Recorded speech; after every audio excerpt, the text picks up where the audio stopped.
Thank you so much for supporting the Southern Youth Tea Party. Much appreciated. Now, the world famous Paul Preston.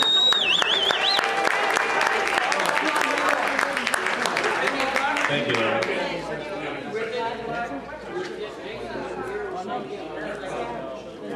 Well, we can get it quiet. We only have about 11 minutes for this. So,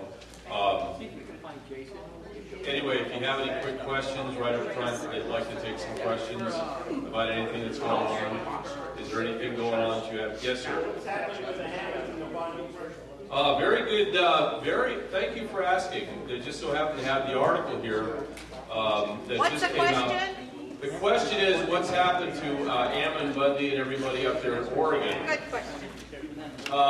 Breaking news from Agenda 21 Radio and the Shasta Lantern is that the federal government's case is coming apart. Yes. And you can catch it on the, I won't be talking about it at 9 o'clock, but I will give you a little primer at 9 o'clock tonight when you leave here. Listen to 1410 AM in my interview with Dr. Jim Garrow. And we talk about what it's going to be like in the last 6 months of the Obama administration, and especially after the election. So you might want to cue in on that, and that starts at 9:06 tonight. But this is what's happening with the Bundy case, and this is something that there's going to be, first of all, on the 23rd, there's going to be an additional lawsuit that's going to be filed by the federal government, or excuse me, against the federal government, and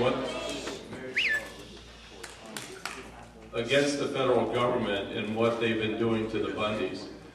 This case includes a substantial amount of evidence that was taken from, and we gladly gave them, from Agenda 21 Radio and the Shasta Lantern, especially post-investigation by the Deschutes County of all the people that were involved in the assassination/murder of Lavoy Finicum. And it's turned out that they're using some of the evidence that we developed against the federal government in this case. And so that's going to be filed on the 23rd. The other part of it, though, is that several charges, and I'll just kind of quickly go through this. You can see this article on agenda21radio.news. That's our website. And several of the charges against Pete Santilli are being dropped, basically because of fraudulent behavior by the federal prosecutors. Gee, I hate it when this happens. I'm just kind of skimming through some things. Also, Ammon Bundy and several other defendants have had their charges for weapons charges dropped. Good. Absolutely dropped. And there's going to be a lot more, especially as they go through the evidence that we've turned over to the attorneys that are working this case that's going to be filed on the 23rd about the charging situation. And I think that if those of you that were here when Fred Kelly Grant was here and I gave a presentation about how the people, the FBI and the Oregon State Police filed charges after the fact to get warrants for everybody that was involved in the shooting with Lavoy Finicum.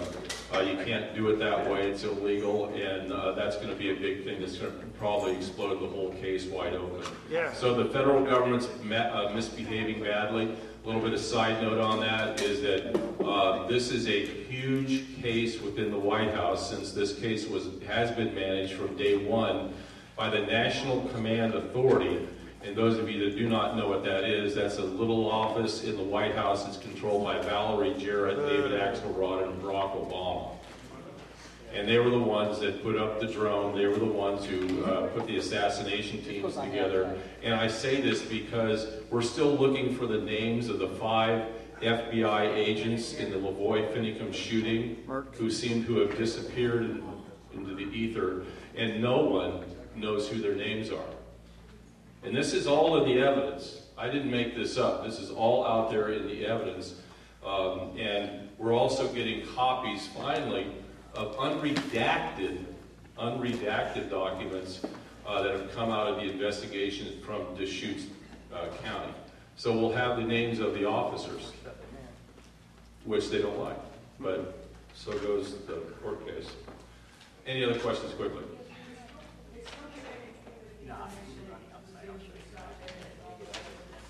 I have no comment on that. I can't make any comment on that.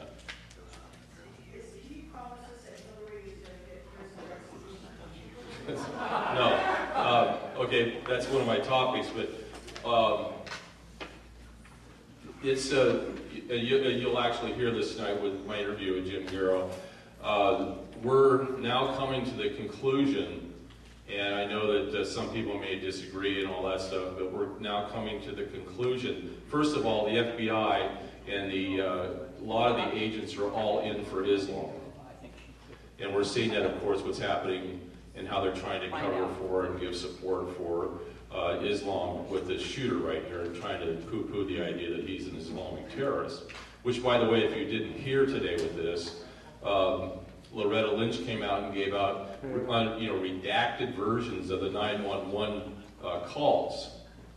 Now, they left everything out about Islamic terrorists. This guy preached for 3 hours while he was being held at gunpoint and holding hostages that he was there for Allah. I mean, he just preached it. And they sent out redacted versions of the 911 call. And she put out on the 5 Talkers yesterday, and she said that they were going to deliberately do this because they didn't want to, make Islamic people feel bad and all this stuff. That was the excuse. So the great thing that happened today is people exercised their First Amendment right. And she came out, they put it out, and they had the redacted version, and within about 2 hours, they were forced to put out the unredacted versions, the White House. Now, they're limited, and we do not know what those are yet entirely. They put out 1 page that was not redacted, and they're expected to put out the rest of it as more pressure is mounted on them. Okay, with Hillary Clinton,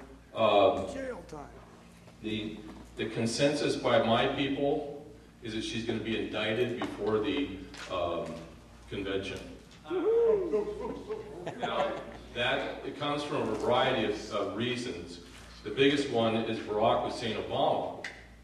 And currently, right now, Barack Hussein Obama is in charge of the Democratic Party. He's the titular head. And he wants to remain so after the election. And part of the signage of that is the fact that he's planning to stick around Washington, D.C. for 3 years at least after he's out of his presidency. So that leaves the presidency wide open for Trump. But there's a downside to that, and that Jim Garrow really explains it tonight. You can listen to it. But Jim Garrow talks about the chaos that will ensue. And we talked about this 2 years ago.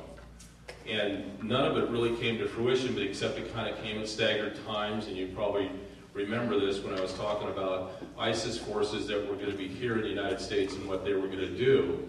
And what they were going to do was they were going to come in suicide squads of 8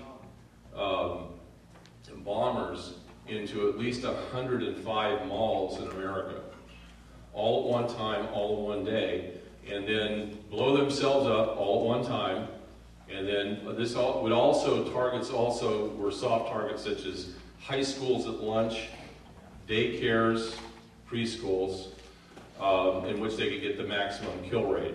They would come in with shooters after that in squads of 19 to kill as many people as possible. And this would be all done in one day, designed to cause economic and cultural chaos within the United States. We now have seen some of that. We've seen how they've actually been operational with some of these characters. And Orlando is a good example. And by the way, he did not use an AR-15 in the shooting in Orlando. He used a 6-hour MCX. Who knows what that is? It's a very powerful weapon. DHS uses those guns, and he happened to have been a contractor, the shooter, with DHS. Very well trained and skilled with the 6-hour. It's a very lethal machine gun. Not a semi-auto, but a machine gun. and it's apparently becoming the weapon of choice for ISIS in America. Let's remember that. It's a machine gun, it's not a semi-auto. Okay, so hang on a second. So Hillary looks to be, she's going to be questioned here soon, and according to my sources, and Jim Garrow talks about this tonight, pretty good source right there, that she will be indicted. And that's going to put the Democratic Party in complete chaos, of course. Tom? Was there any word on Orlando if the guy had any help? Other shooters or helpers? Or what's the word on him? Homosexuality going to the bar? The homosexuality part is nothing in the shooting to this guy, especially if you read through some of the transcripts, if you caught the drift of the transcripts. This was to do a maximum kill on Americans, period. And if homosexuality was the target, and they'll use that Islamically, but the maximum kill on Americans in a crowded area. Yes, he had a lot of help apparently. We're still digging into that. We do know that, how many of you have heard that on the same day there was a man who was captured in Santa Monica, armed with 3 long guns and 20 pounds of explosives. He drove all the way from Indiana the night before to get into Santa Monica so that he could mix the bombs together and then use the guns. I don't know how he was going to use 3 guns at one time. He's not a Rambo kind of guy. But apparently 2 other guns he was going to be working with 2 other collaborators. And this is coming from the Santa Monica police, who I actually heard at one of the press conferences when they said that he was collaborating with the Orlando shooter. And as a result, there was other things going on in Orlando. It was a coordinated attack. They were going to attack and kill everybody in the Gay Pride Parade in Los Angeles, in North Hollywood, I think it is.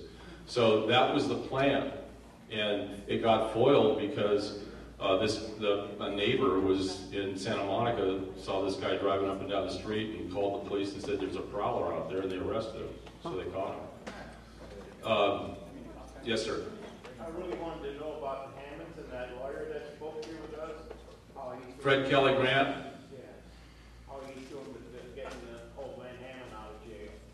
I know that he's working with them. I haven't talked to Fred, but yeah, we just have to kind of let these forces kind of go right now because there's not going to be any charges against Cliven either. They're all going to be dropped on him. That's going to ultimately happen. So that's really good. Yes, quickly. Heads up, Friday night we were down at the Chantry office in Sacramento, and they're going to start beefing up security in the churches, the Catholic churches throughout the state.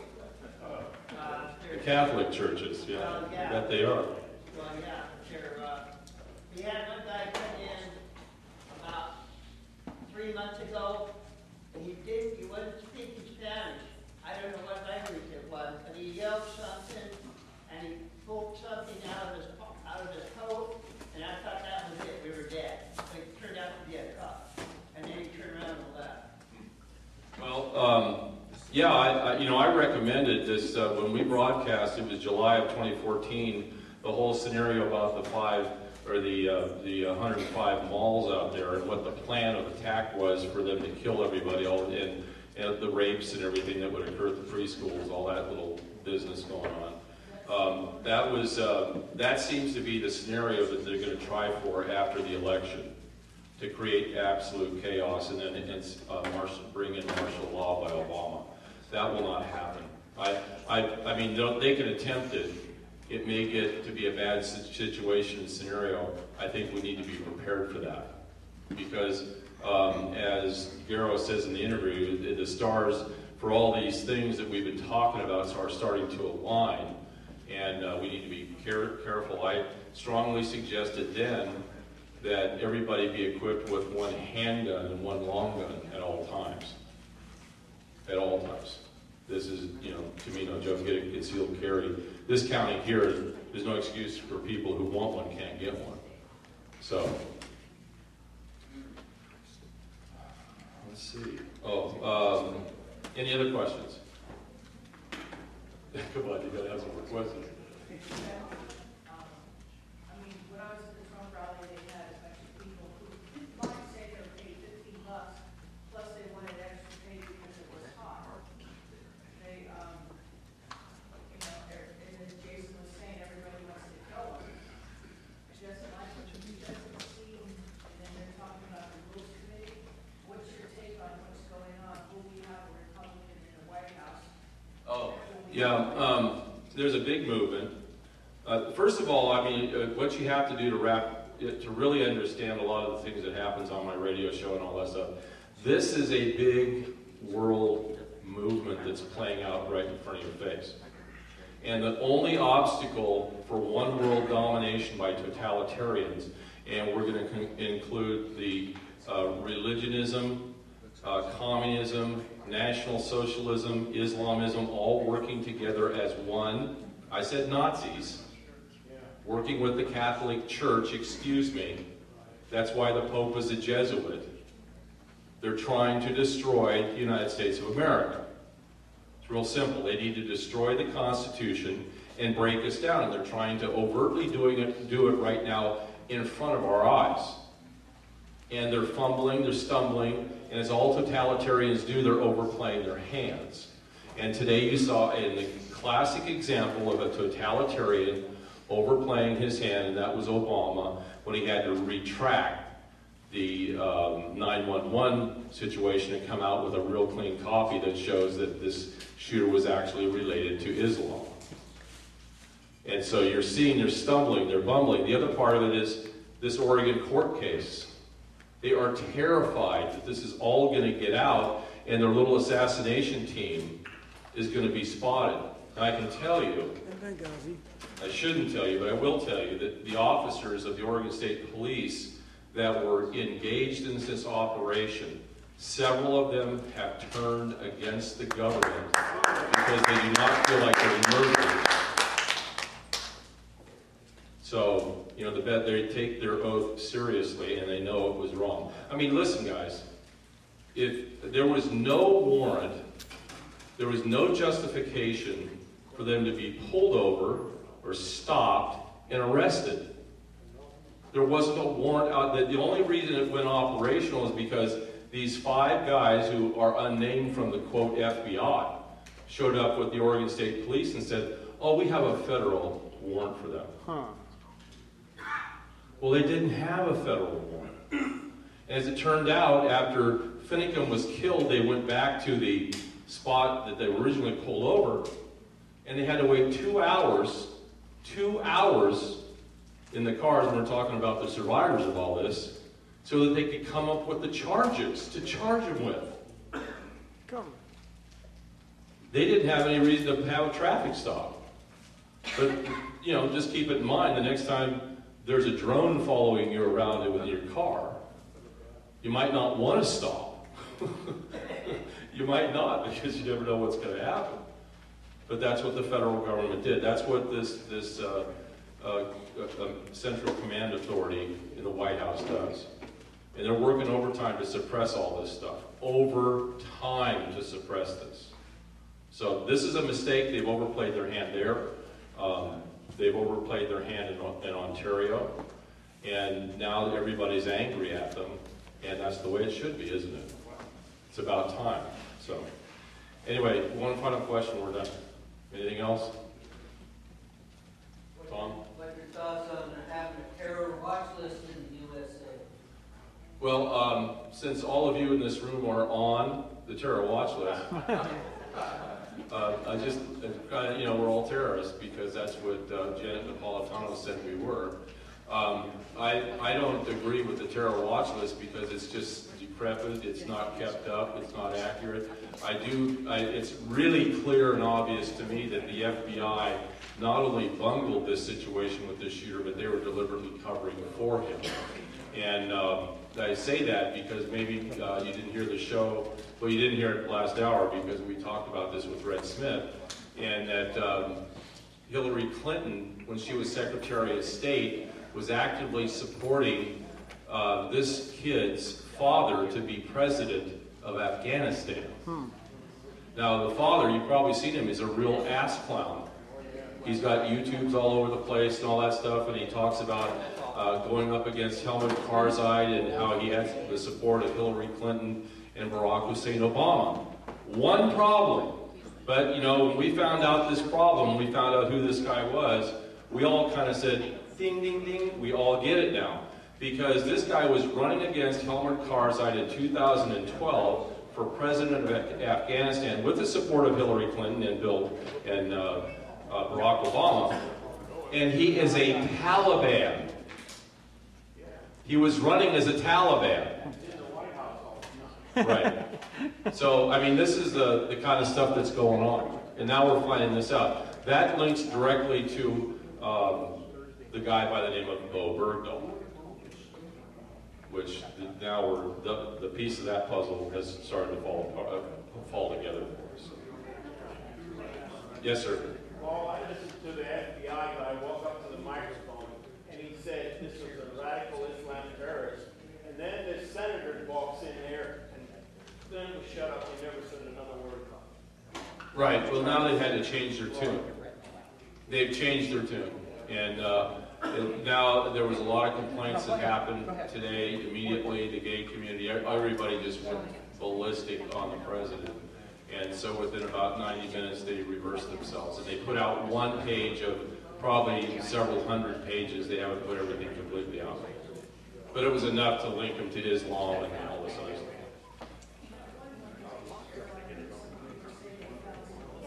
They found the 2 black boxes, and it wasn't explosive. Anyway, thank you very much. Enjoy yourselves tonight.